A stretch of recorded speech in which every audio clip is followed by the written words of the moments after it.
Nate, for those that haven't come across you online, introduce yourself and tell our listeners what we're talking about today. My name's Nate Hucks. I own 2 pharmacies in Central Ohio. Was part of 2 corporate chain pharmacies for over 20 years.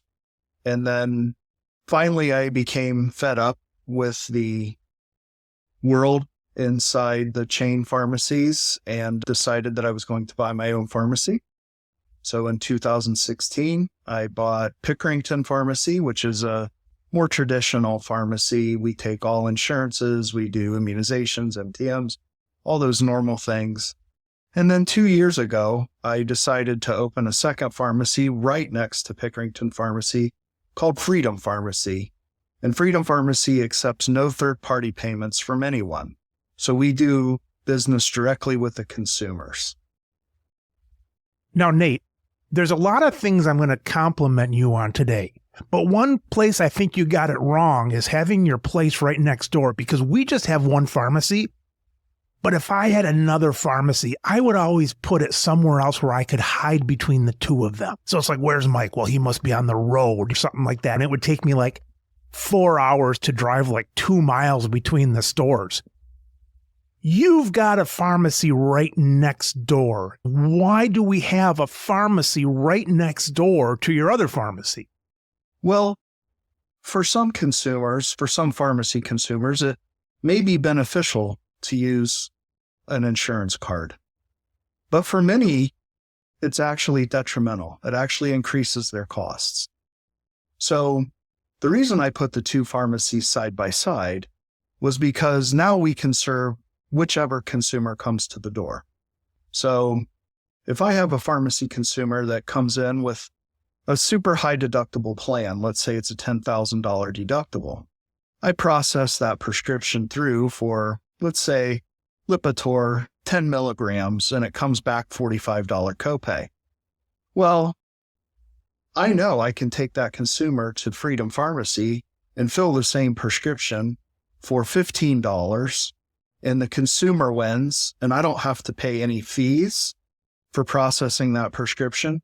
I don't have to have the headache of billing anyone. And we can educate the consumer then about, hey, maybe living outside this insurance world will be beneficial for you. And we can have a conversation about that. So the reason the 2 pharmacies are side by side is because they're different business models. And for some consumers, it may make sense if they have, say, federal employee insurance, which is typically pretty beneficial to the consumer, versus another pharmacy consumer that maybe works for a small business and they have a $10,000 deductible, and they're never going to meet that deductible anyway. The other thing, too, is Part D.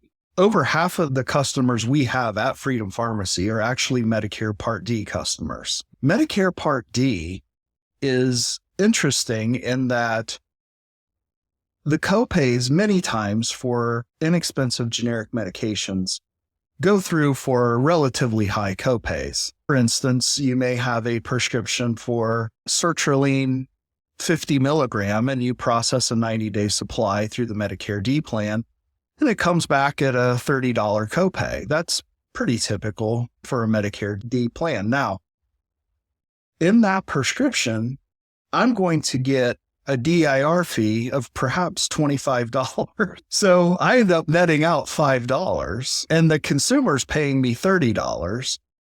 So why are we doing that? Yeah. Like, if it benefits the consumer and it benefits me to not process a claim through the insurance, why not do that? Now, the other benefit of not processing prescriptions through the Medicare D plan, and especially those low-cost generics, is they're going to not hit their donut hole near as fast if we can keep those out of there. That's a common scenario that happens between the 2 pharmacies. But for the most part, we like to keep them in one pharmacy or the other if it's possible. How long was it that you were in the first store before you went into the 2 stores? So we opened Freedom Pharmacy December of 2020. So it was almost exactly 5 years. 5 years. Okay, so now bring us back to that aha moment. Was it a feeling of elation that you had this idea? Was it a feeling of disgust that you said, what am I going to do? Was it worse than disgust? What got that ball rolling into 2 pharmacies? Well, all of the above that you just said, right? There was frustration watching the fees going up and doing business with third parties, the credentialing getting more expensive, getting harder to get credentialed through those third parties all the time. There's billing claims all day long, just the inefficiency of that, right? Chasing claims, making sure you're getting paid what you're supposed to get paid, and working with PSAOs and all that stuff. That's the disgusting part. We were working on a campaign here in Ohio with our legislators to try to show some of the problems with Ohio Medicaid. And I had this schematic that I had drawn up and arrows pointing all over the place. And I was super proud of it. I took it into one of my lawmakers and I was trying to explain the convoluted system. And at 5 minutes in, he wasn't listening anymore. He just grabbed my paper and took a Sharpie and started Xing things out that were on he said, why do you do business with these guys? So if you want an aha moment, that was the aha moment, right? It's like, why are we doing this? Why are we doing this? Why are we putting ourselves through this? 85% of what we dispense, we can probably sell it for around $15 for a 90-day supply. Mm-hmm. What are we doing fooling around with insurance with this stuff? Here's the problem though, Nate. When I think about what you did, I'm not even sure if I ever had that creative thought, but let's say that I did.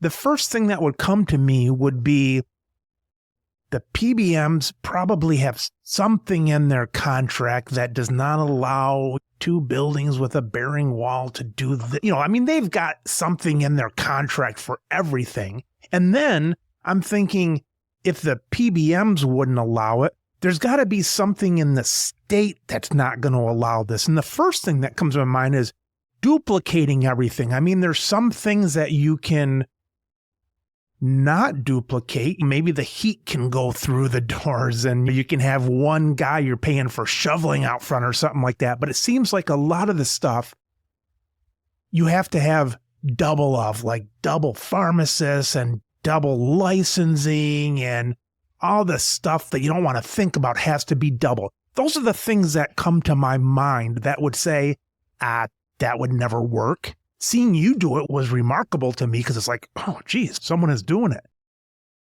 Well, first of all, as far as duplicating things, it's really not that difficult to get a new pharmacy license, a new NCPDP number, a new MPI number. Those things are all pretty easy. Getting a second DBA for my parent company, Hux Enterprises, LLC, not difficult. Getting a starting inventory of around $6,200 for generics, not difficult. Is that a shared inventory or are there laws that say they have to be separate? Separate. So they're separate inventory. One of the things I did before I tried to open Freedom Pharmacy is I contacted the State Board of Pharmacy and I told them what I wanted to do. I said, look, this is what I want to do. I think we can help people save money. And I think we can put the control back in the pharmacist's hands instead of third-party payers that are telling us what to do. And I think it would be beneficial for all parties here if you let me open this. And they were totally on board. They were excited that somebody was trying a free market solution instead of complaining constantly about DIR fees and this, that, and the other. So as far as like the duplication, that wasn't a problem. As far as the state board was concerned, that wasn't a problem. And as far as the third parties are concerned, Freedom Pharmacy doesn't exist. It's more dangerous to change your usual and customary pricing inside your PBM controlled pharmacy than it is to open a second pharmacy. It's not like you're saying, all right, here's the 2 of us now. You're basically saying there's the one still. Yeah, I don't have to credential with anyone for Freedom Pharmacy. It's totally off the grid. It's really only between the consumer, the doctor, and me. That's it. Here's another one, Nate. Here's the biggest one that comes to my mind probably is the laws of the pharmacy has to have a pharmacist there. You always have to have a pharmacist in the pharmacy.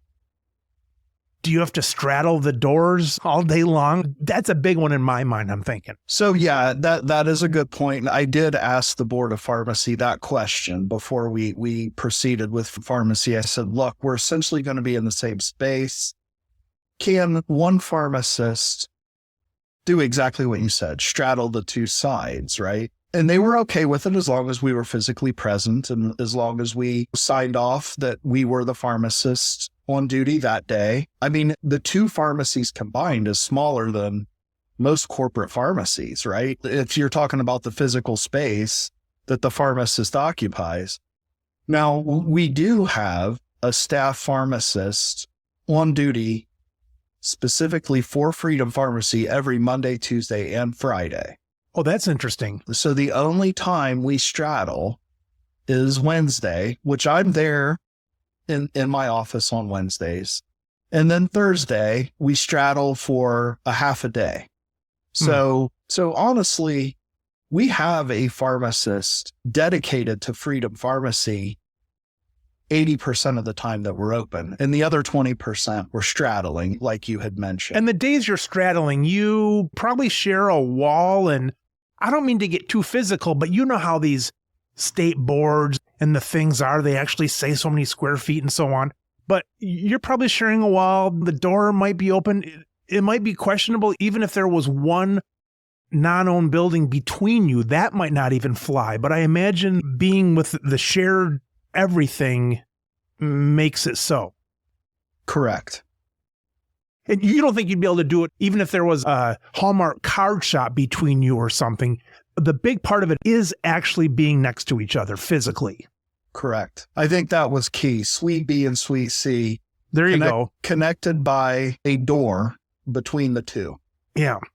So we're physically straddling the door at times. Like I say, it doesn't happen a ton, but especially when we were first starting out, we got to the point where we were really able to support a second pharmacist. Yeah. We were doing a lot more straddling, right? Yeah.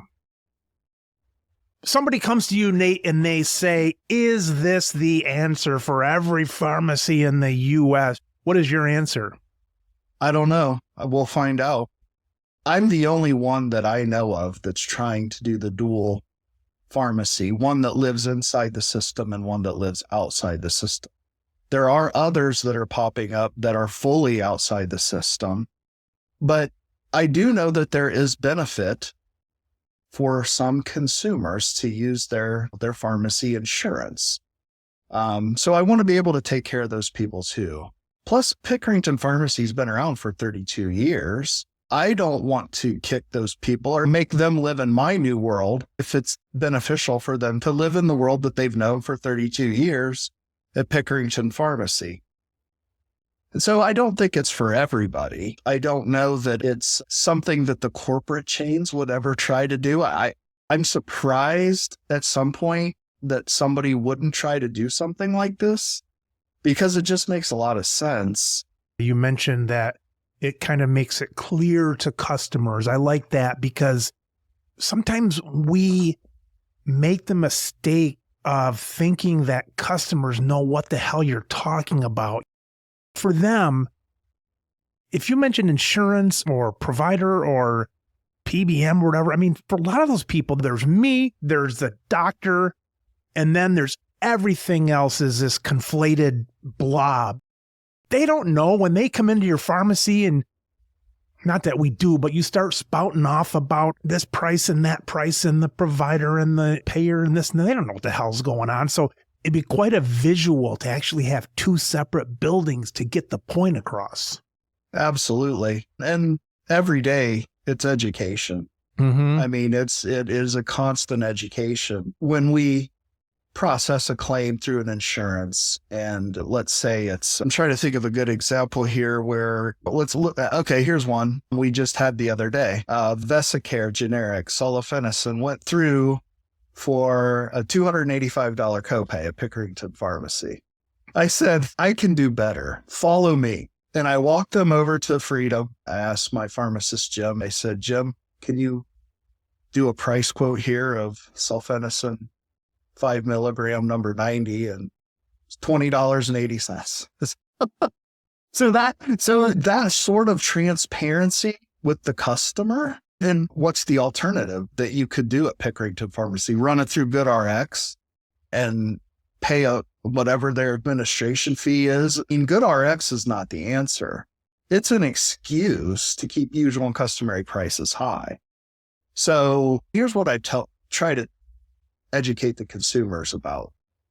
There's a usual and customary price inside the system, and there's a usual and customary price outside the system.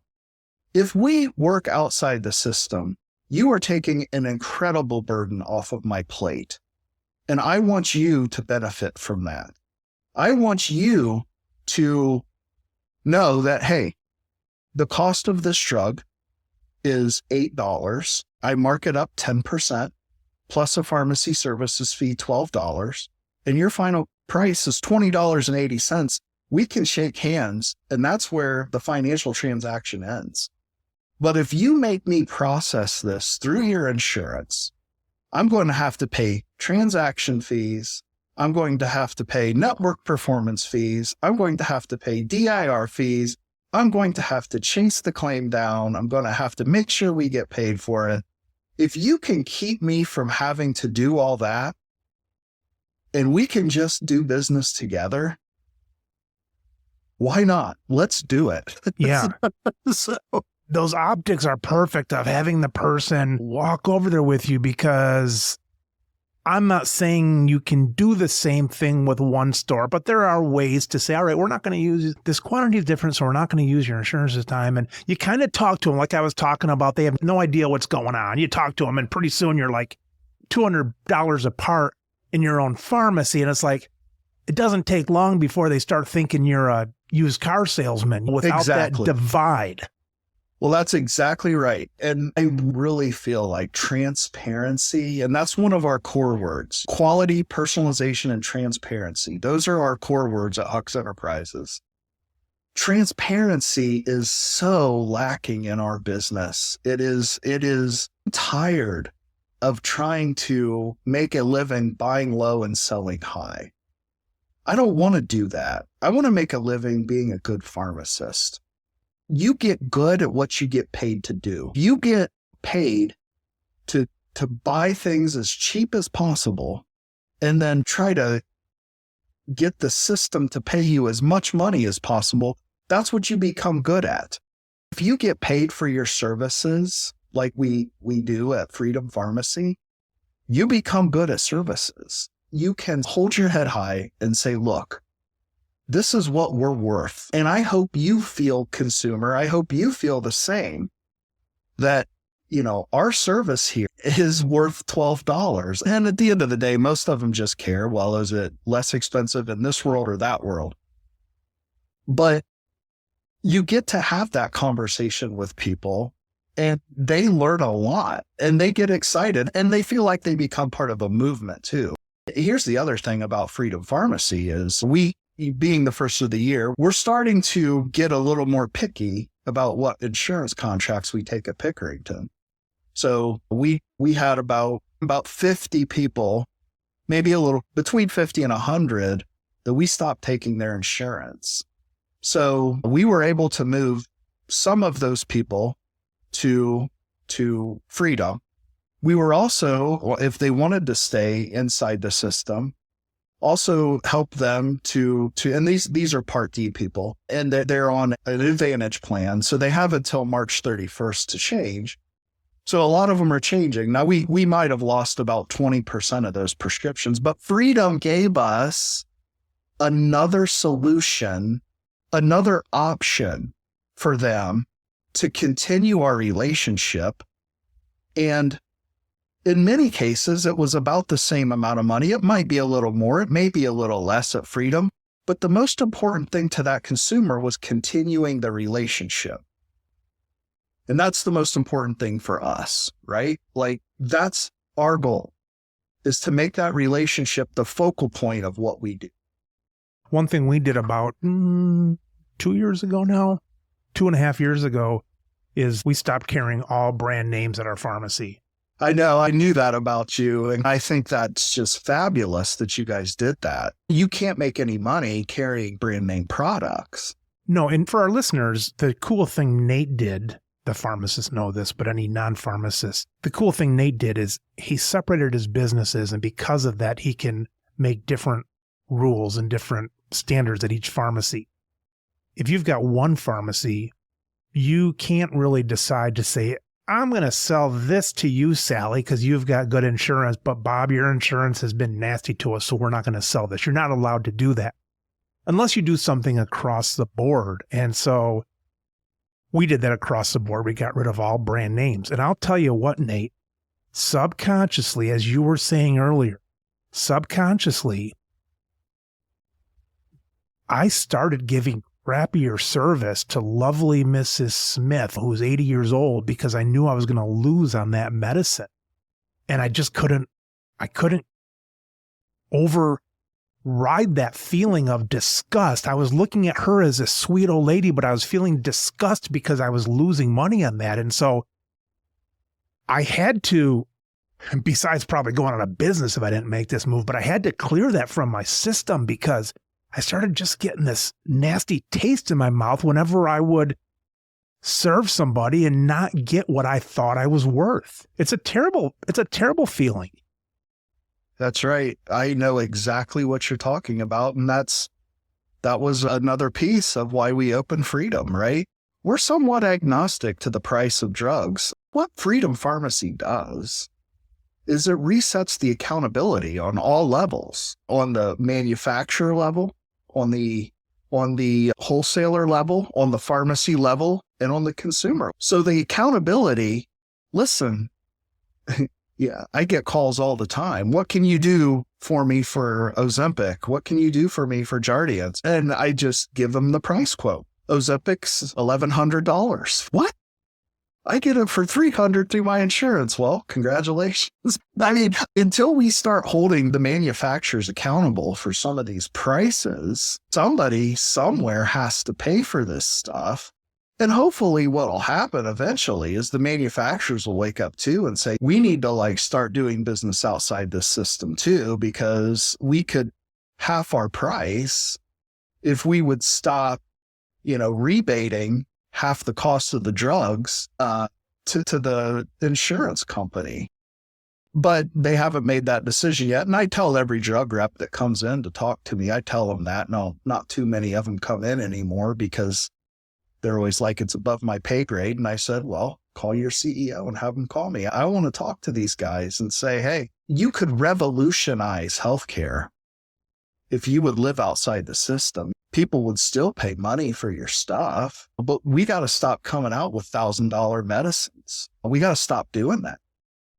Michigan came up with a new law in 2024, DIR law and all that stuff. One of my staff asked me, they said, is this going to change everything? It's like, no, it's going to suck still probably, but at least you know what sucks better.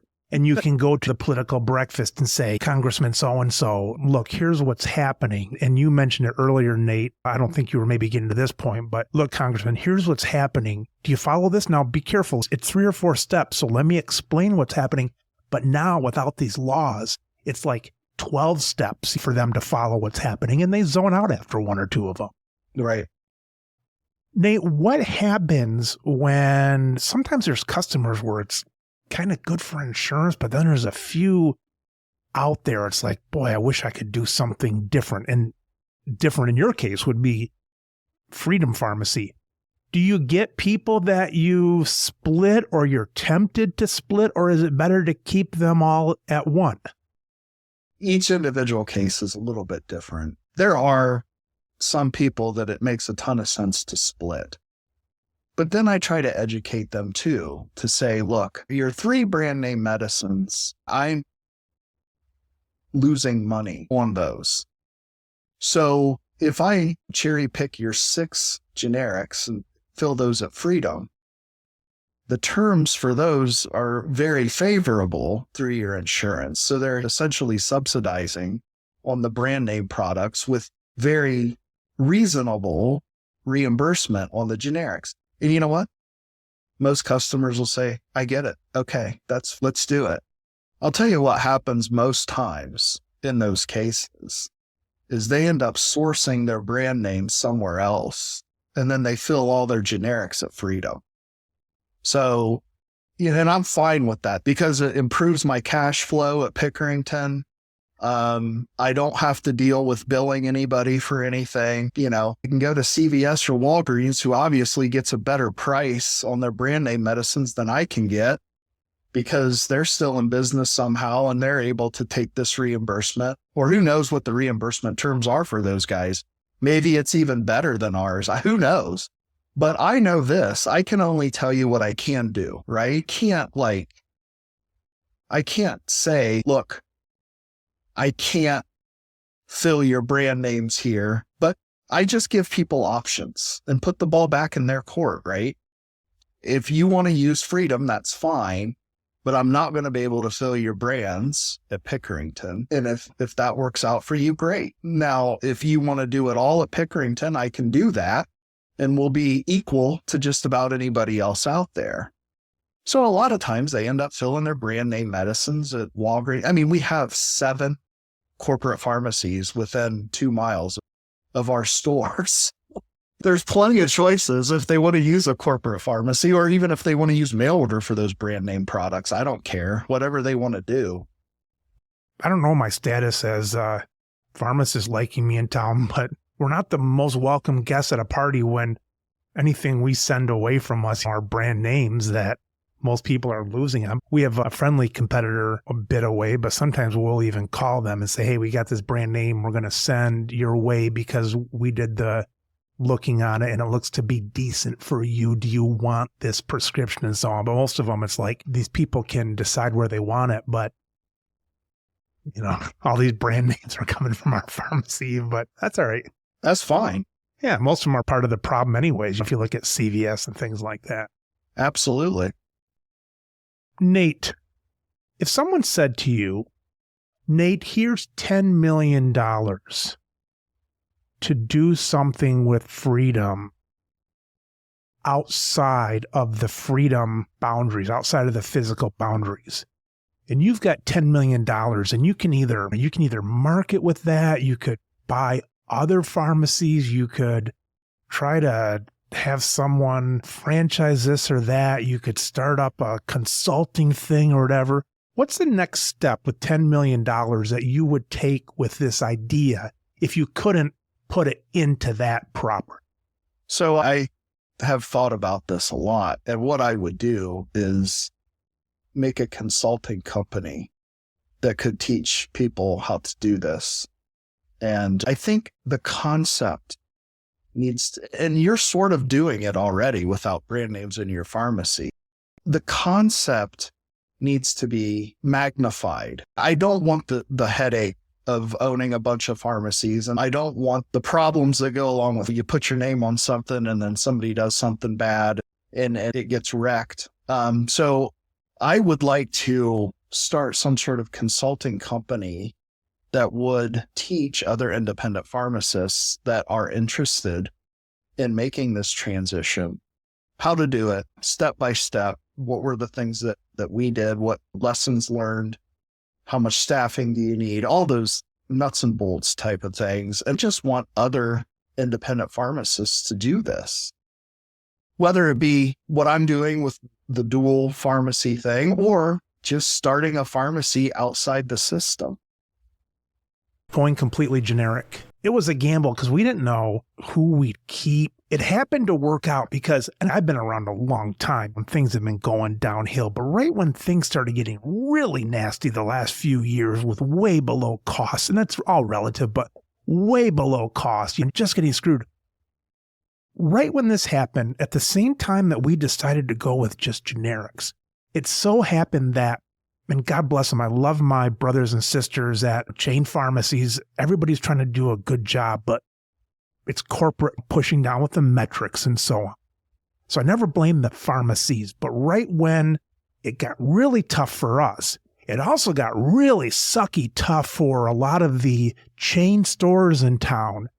And so I have never heard more complaints about some of these big chain pharmacies that I have in the last year than I've heard in the 20 or 30 years before that. So it seemed to all be in sync, where customers were willing to split their pharmacy up, come to us for generics because they're getting worse service at the chains. It dropped off a cliff. And I think all that's kind of related with all the people pulling from the market without adding any benefit. Yeah, I completely agree with you. And that's another reason why Freedom Pharmacy's been popular and why it's growing, is because the bar is pretty low right now. Lower than ever. Yeah. So, and we have a niche at Freedom. We do non-sterile compounding. That's our most profitable part of our business. Now we're doing averaging about 4 compounds, 5 compounds a day now. And we're filling about 25 commercial prescriptions, which every month's a new record. So that's growing right now.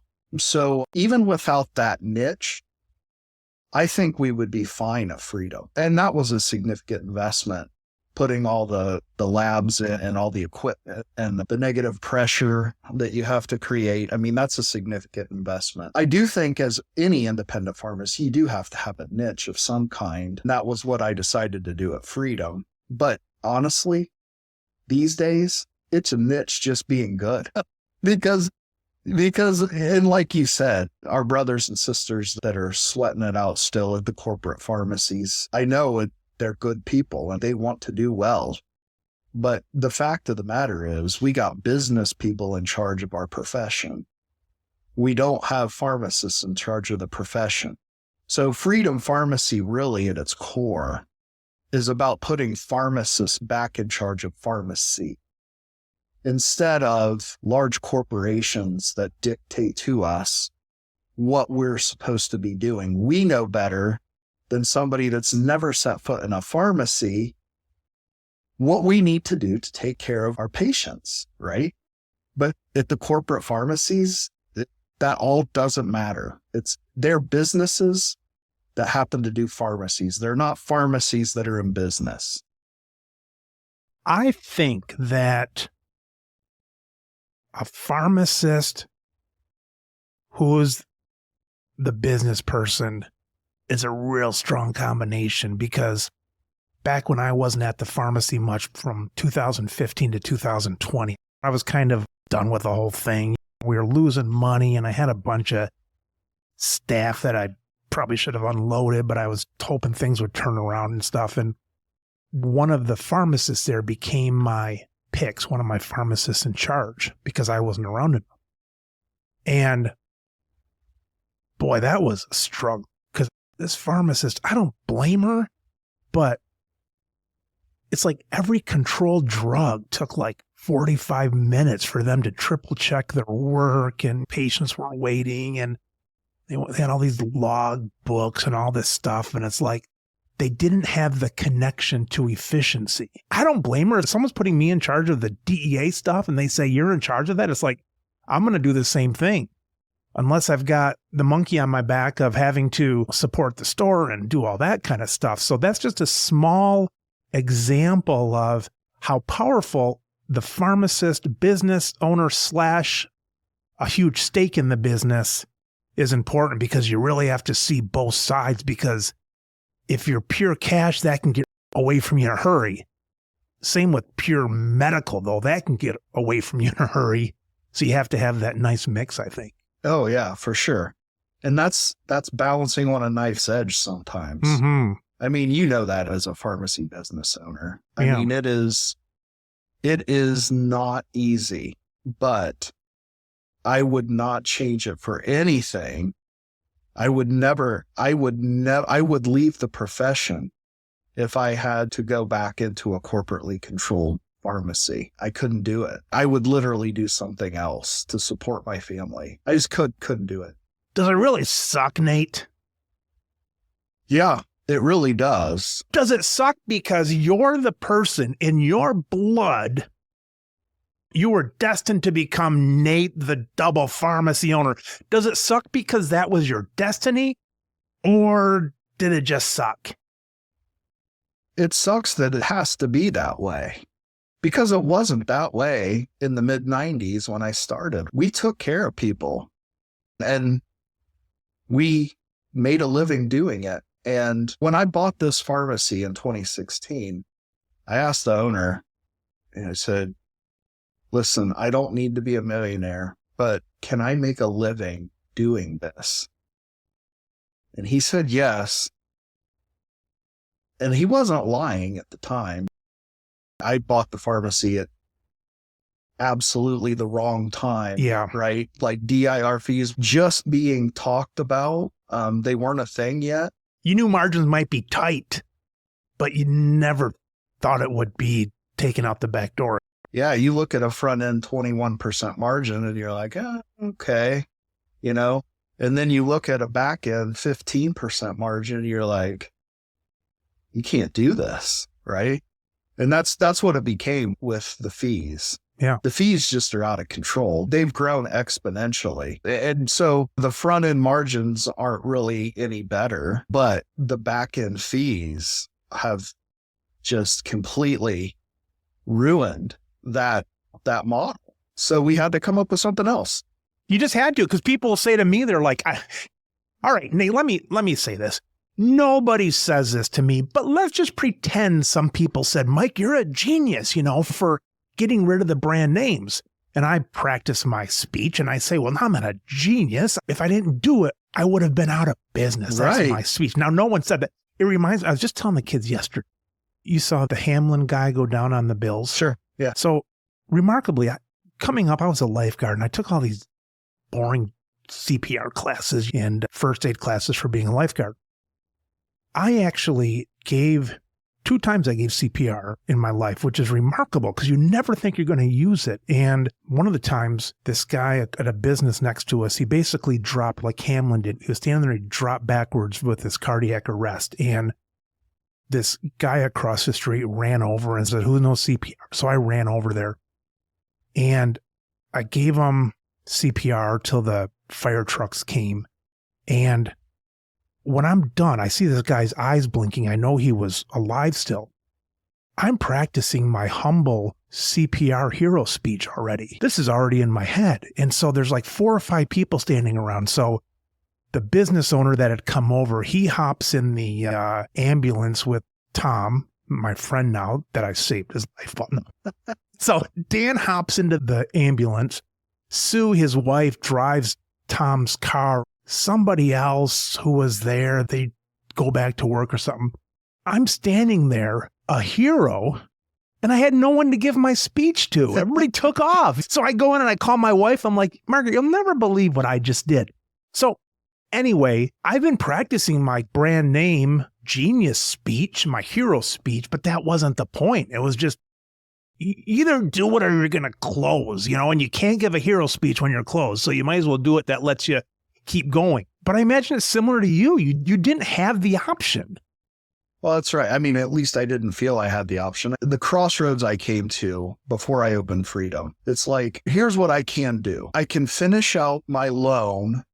I took out a 10-year note to buy Pickerington, and I could probably get it paid off and then own a business that was completely worthless. Okay. So I could do that, or I could invest some more money into a new business model that essentially doubles down on what we're doing. It's going to be difficult, but at least I can have something that has value when it's paid off. Right. So it wasn't about a hero speech, and I'm not trying to become this icon of any kind. As a matter of fact, I don't really like the spotlight. We had the Today Show in, and we've had all kinds of attention. I'm not that type of person. I don't like attention, really. You get used to it after a while, after being invited on things like this podcast. You get used to it, but it has nothing to do with that. It's just, I want to make a living helping people in being a pharmacist. And it wasn't happening in the insurance world anymore. We had to decide, we had to come up with a different strategy to put a value on our services. And that is taking care of people, helping them navigate the very complicated, complex, and sometimes dangerous world of prescription medicines. We get no respect or value from any third-party payer out there at all. I mean, the relationship is worth zero to them. But to me, and hopefully to the consumers that choose to use our pharmacy, that relationship is very important and highly cherished. What's sad to me about the whole damn thing is the health of our pharmacy market, let's say, people we interact with, is really no better off than it was 20 years ago. All this money got dumped to the PBMs, went to the middleman. It's not like something became of that, like computers got a lot better, new cars, new electric vehicles, that kind of stuff. It's like it costs more money. The middlemen sucked so much out of it that things got worse. And that's sad that people are stuck under that dominance. Stuck in as much as until somebody breaks free.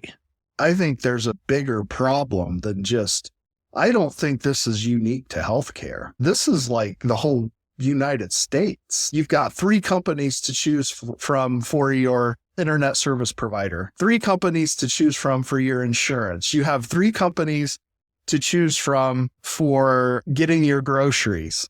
It is like over consolidation of the market, and it has led to poor service and higher costs.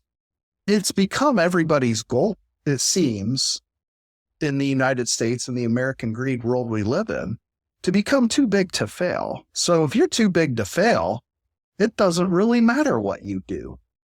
And that's how I feel about the PBMs.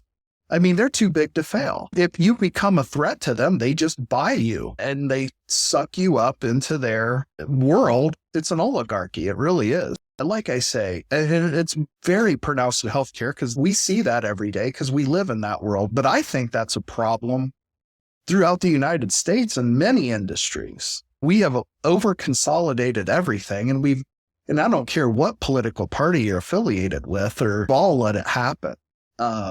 And it's bad for the consumer. It's bad for the average American citizen. You've got the upper echelon growing at a slow rate. You've got the poor growing at a pretty fast rate. And you got the middle class disappearing. And that's a problem, man. Like that's a real problem. And I look at Freedom Pharmacy as being for the middle class person, right? Like you're willing to pay something for your healthcare. You're willing to have skin in the game.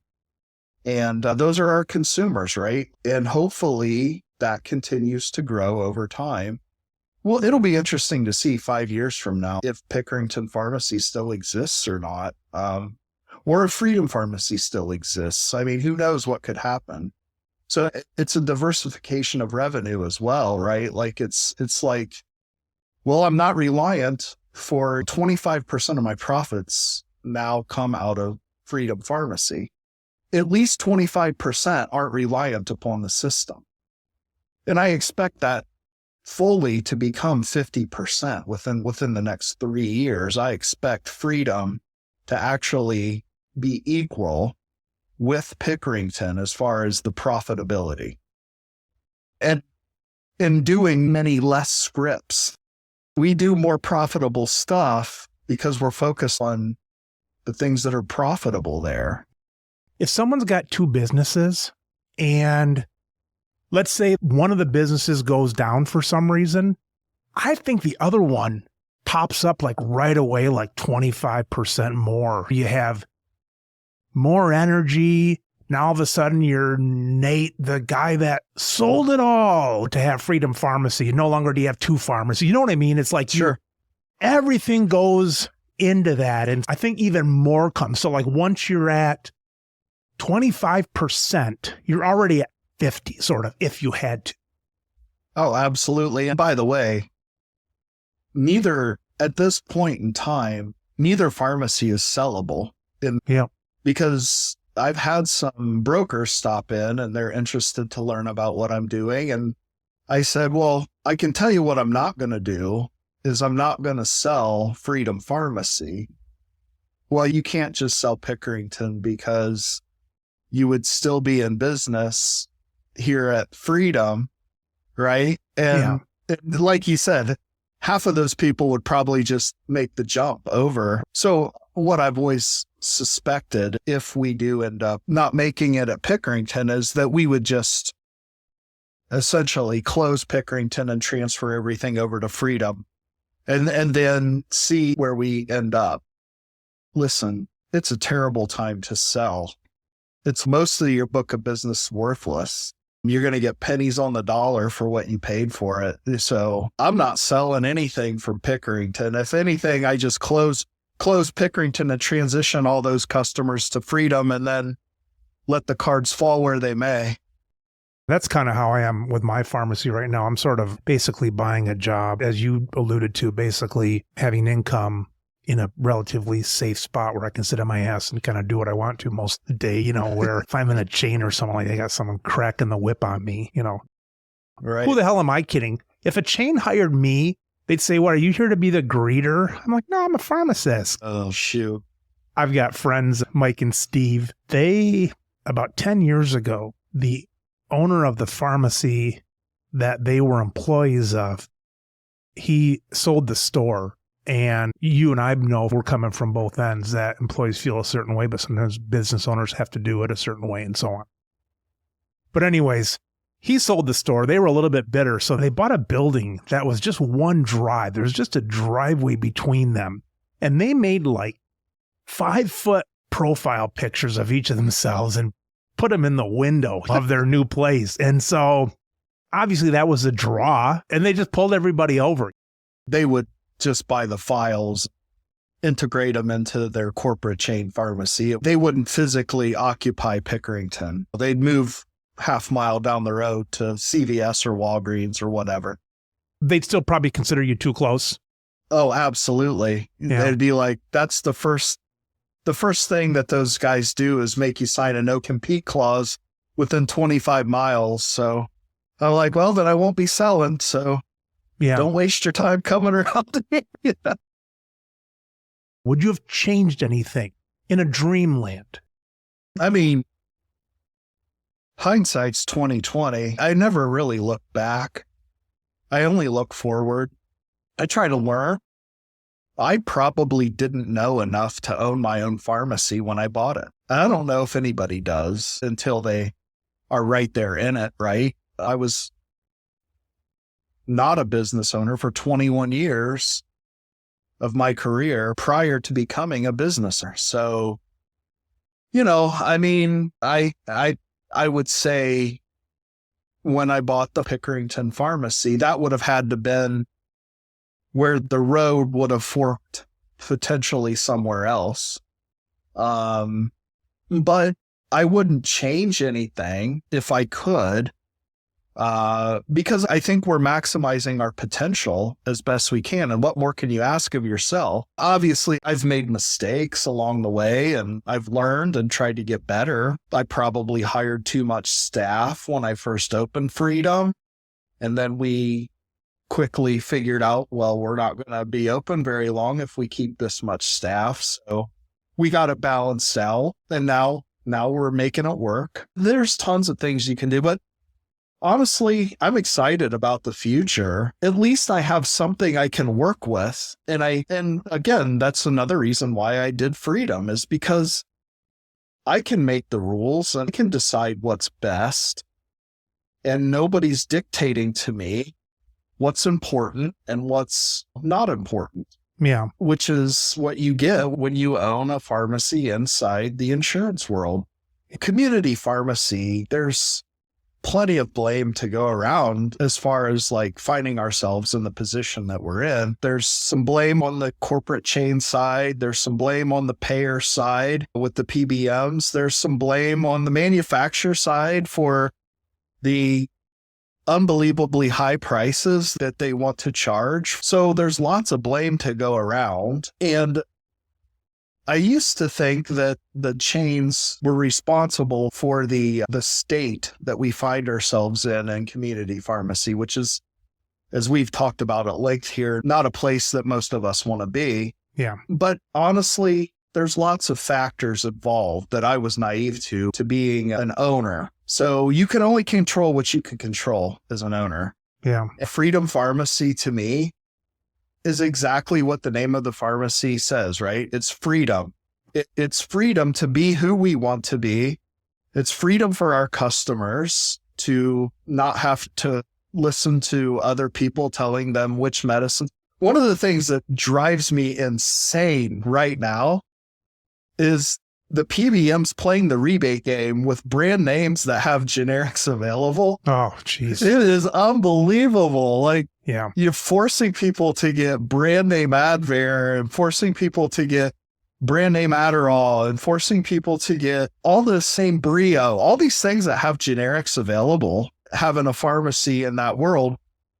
That wrecks your generic compliance rate. And by the way, one of the things that I think is very important is that we don't, with our wholesalers, we don't accept rebates. So we want the prices to be what they are. We want our kitchen to be clean if we're going to say the other side has to be transparent. You don't accept rebates at Freedom? Correct. That's right. We don't. And it's hard to find a wholesaler that'll agree to that because that's traditionally, they want to hide prices too, right? They want to pretend like the bottle of Lipitor that you bought is $10.50 instead of $2.50. They'll give you a $30,000 rebate next month. We don't play the rebate game. And I think that would go a long way too on the brand name side. If we would end rebating on the brand name side, that would help tremendously. Once we got rid of brand names, all those games kind of cleared up.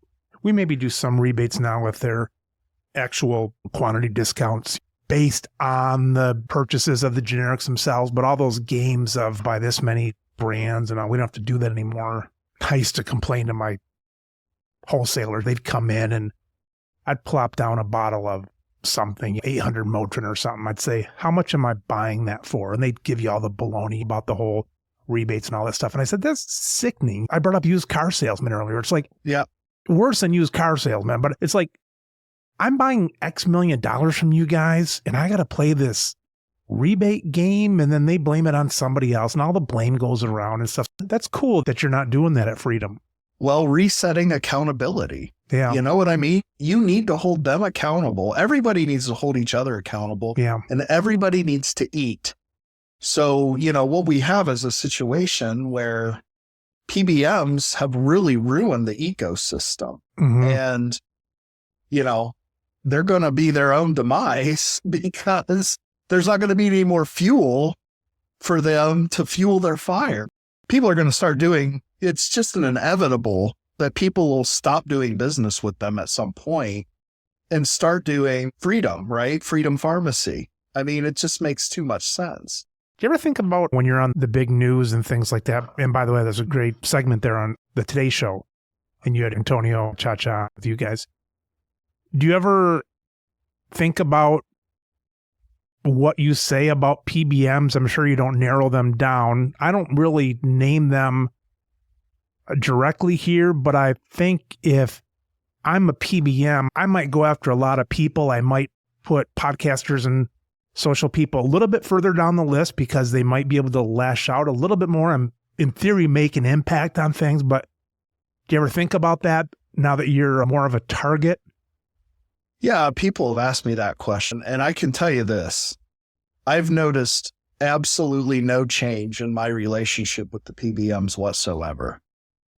So I don't feel like I'm a target. I think that they're just in ignore mode. I don't think they know what to do with it. What are they going to do? Make another news story? Are they going to like get the Today Show back out there because they booted me out of their network because I own a pharmacy that's helping people?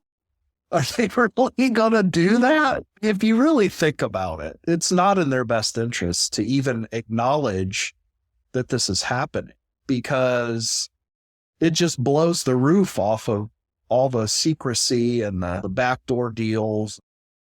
So, Nate, how young are you now? I'm 49. You're 49. Giving your druthers, what would you be doing at 60, 10 years from now? What would your day look like? Would you be in these couple pharmacies? Would you be traveling the United States as a spokesperson? What are you going to be doing 10 years from now, if anything? Well, I would say for sure I'll be less involved in the day-to-day operations than I am now. I mean, I work as a pharmacist at least 34 hours a week. I'm behind the bench in the workflow. I think that will be significantly less. I want to travel. My wife loves to travel. She's a government employee, so she has tons of vacation. And I never get to really do that with her, and she deserves it. So I want to do that for her. But I also want to be spreading the gospel of, we don't have to live in that world. And pharmacists are a valuable part of the healthcare system. Community pharmacists can make a huge impact on people's lives. And we should be proud of that. And we should be saying this is what we do. And we should not be afraid to be compensated for doing that. And Freedom Pharmacy allows us to sort of quantify the pharmacist relationship in terms of dollars and cents. It allows us to say, look, this guy thinks he's worth $12 per prescription per 90 days. Is he really worth that much? I hope so. I hope you think so. How many times have you called me seeking advice? How many interactions have I caught? How many therapies have we converted to save you money? I mean, like, I'm worth every penny. That's exactly right. So hopefully I'll be doing some of that in 10 years, spreading the gospel a little bit. I still want to hang out at the store quite a bit. I mean, I love being there. I love seeing the customers. It's enjoyable for me. Hopefully I'm not dealing with too much insurance headaches in 10 years, and that's somebody else's responsibility, or maybe we're out of that game altogether. We'll see. My wife and I talk about traveling, but I haven't really broken to her yet that I'm trying to have her travel with me, instead of on her own somewhere. Yeah. Even the thought about hanging around the pharmacy, it's pleasurable to hang around the pharmacy when you're needed and you've put dollars to those needs. And sometimes it doesn't matter how much it is, how wealthy you're getting from it, but just the theory of the individual paying you for something to put some metrics behind it versus, like you said earlier, the whole game of how low can you buy and how much spread can you have and so on. Some of those were the reasons why I wasn't at the pharmacy from 2015 to 2020. And now why I don't mind being around so much, because the disrespect is not there from the payers and stuff as much. Absolutely. And your point about Mrs. Smith coming in and you feeling bad because you were angry because you wanted to help her, but you knew you were going to lose $12 on her. Mm-hmm. I mean, that's natural for a business owner to feel that way. And you know what? Damn the contracts. I'm going to tell Mrs. Smith, you know what? I can't fill this for you. And that's essentially what you've done with eliminating brand names and saying, we can't do this because we're going to go out of business. Yeah, right. I mean, that was a brilliant move. Keep going, Nate. I'm getting ready for my speech now. I mean, I applaud you for doing that and pointing out, and in your own way, you're putting accountability on the players here, the brand name manufacturers and the PBMs and the wholesalers. You're like, we can't do this. We can't survive and do this. And maybe CVS is getting 30% off. Who knows? I mean, we'll never know. Yeah. But you can't stay in business and do brand name medicine. Sometimes I think that when you get pushed around and you feel disrespected, if you don't make a change, it might not even be a great change, but if you don't make a change, either what you did or what I did, or maybe doing the podcast at least to, gripe, but get some positive out of the griping, because maybe someone comes along, being on the news, whatever, you're making progress. You can only just sit around and gripe so much without going crazy. Yeah. I mean, you're trying to be solutions-based. You're not just sitting around complaining to this, that, and the other. Nate, golly, thanks for being on. As soon as I saw your report online, I knew I had to talk to you, and I think you've given people some great ideas. I think every pharmacist is going to be imagining this scenario. So thanks for giving people that little glimmer of hope. Yeah, hey, it's my pleasure, Mike, and I really appreciate you having me on today, and I appreciate you for doing what you do and give us a platform to talk about these things and share ideas, and I know it's a lot of work, and I appreciate you doing that. Well, thanks, Nate, and I'm going to look forward to watching you, and we'll certainly keep in touch and follow you along in this journey, so thank you. Thank you.